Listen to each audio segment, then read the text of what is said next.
At least 2 people have died in the Philippines as Super Typhoon Fung-wong lashes the country's northeastern islands with extreme winds and torrential rain. More than 1 million people have left vulnerable areas. It's the biggest storm to hit the Philippines this year and comes just days after Typhoon Kalmaegi pummeled the region. That storm killed more than 200 people earlier this week. Fung-wong reached super typhoon status well ahead of its expected landfall. That meant winds of up to 185 kilometers per hour, with some gusts reaching up to 230, were battering the country's northeastern coastal areas, knocking out power lines and forcing around 1 million people to evacuate their homes and seek shelter. Like here in Catanduanes, a small island province right in the storm's path. Further north, in Luzon, the country's largest and most populous island, storm-tested communities were quick to heed evacuation orders. We heard the news about the strong typhoon, so we decided to evacuate early. Our belongings are already stored at a higher elevation. Some of our belongings are at my wife's aunt's place, while some are on our roof.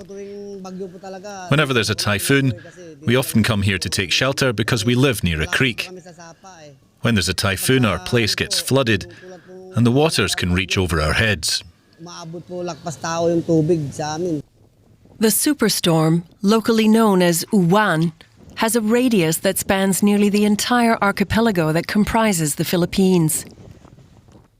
Meteorologists warned the torrential rains were likely to trigger widespread flooding and possible river overflows.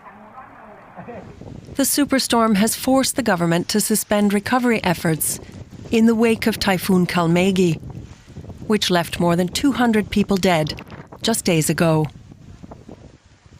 And earlier I spoke to Mage. She's a journalist based in the Philippines capital, Manila, and she gave us this update on the impact of the super typhoon. Local news have been reporting on flooded coastal areas, sweeping houses and boats caused by storm surges as high as 14 meters. Fung-wong also brought with it an enormous amount of rain, so we can see flooding in areas caused by overflowing dams and rivers and landslides too. So it is in the same situation as people of Cebu experienced last week with Kalmaegi. Evacuation centers are filled to the brim. Roads are not passable anymore due to downed electrical posts and trees uprooted caused by severe winds. Now, this storm is the largest to threaten the country this year. How prepared are people? Well, there is a sense of fear among residents in communities affected by this super typhoon. Here in Manila, yesterday I went around grocery stores to fill up supplies, and everybody is buying groceries that will last them for a week. I'm sure people in the path of Fung-wong would have done the same. We are also receiving messages on our phones about potential flash floods and landslides and evacuate should we be in potential danger. There is fear here as this typhoon is being compared to 2013's Typhoon Haiyan, where more than 6,000 lives were lost. Local authorities are now forcing citizens in areas of Aurora, that's in the northeast part of the Philippines, where Fung-wong will make landfall, and evacuate them to safety. Now, the Typhoon Kalmaegi, you mentioned it, battered the country earlier this week and it left a lot of destruction. Does this make people more vulnerable to this next storm, or is it the new storm hitting in a different area?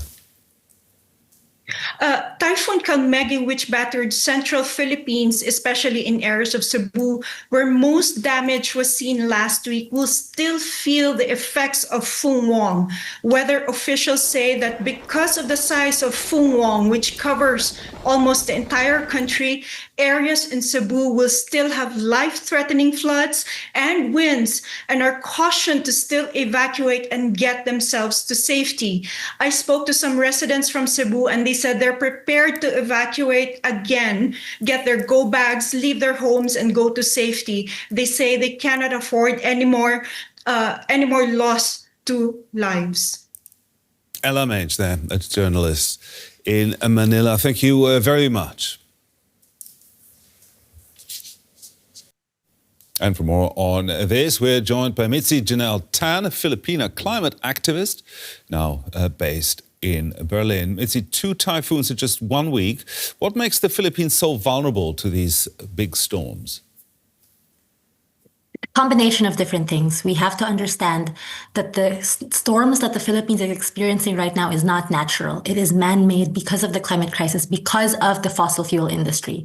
Yes, the Philippines, it's normal for us to experience typhoons, but to experience typhoons at this level, at this intensity, is not normal at all. And the fossil fuel industry that continues to pollute, that continues to exacerbate the climate crisis, is a direct reason why we are so vulnerable in the Philippines for this. And we need to make sure that we also understand that in the past few months, we've been exposed how have been corruption scandals around flood control projects in the Philippines. Flood control projects, which are crucial climate adaptation projects. And so politicians have been stealing money away from climate adaptation projects, making the poor, making those already least responsible, even more vulnerable to the climate crisis. We need to come together, especially with the 30th UN Climate Conference coming up, are already starting in the next few days. We need to ensure that we actually address the issue of the fossil fuel industry, address the just transition, and making sure that it is funded, that it is not in the form of loans, but rather in the form of grants, and making sure that loss and damage, adaptation, all of this is talked about, because these are reparations. We need this to ensure that not just the Philippines, but across the world, we are able to adapt, we are able to mitigate, we are able to create better worlds. Well, Mitzi, talking about adaptation, you've touched upon this now. How well prepared are people and infrastructure in the Philippines, and could they be better prepared?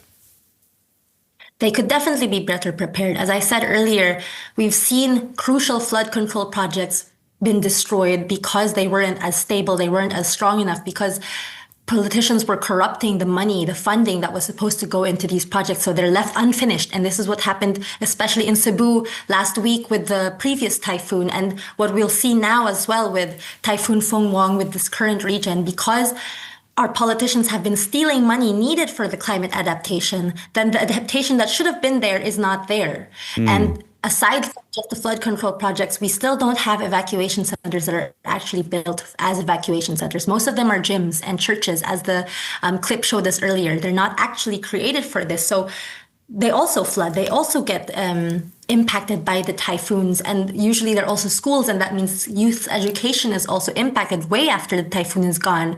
And we also have to remember that it's not just the evacuation centers we need. We also need really understanding each community's needs and seeing what projects and what adaptation is needed for each community. And for that, we need more infrastructure, and we need more investment into our research and into our research industries and into our adaptation industries. But then again, this has not been happening because the government has been prioritizing other aspects of the economy, other aspects of the militarization of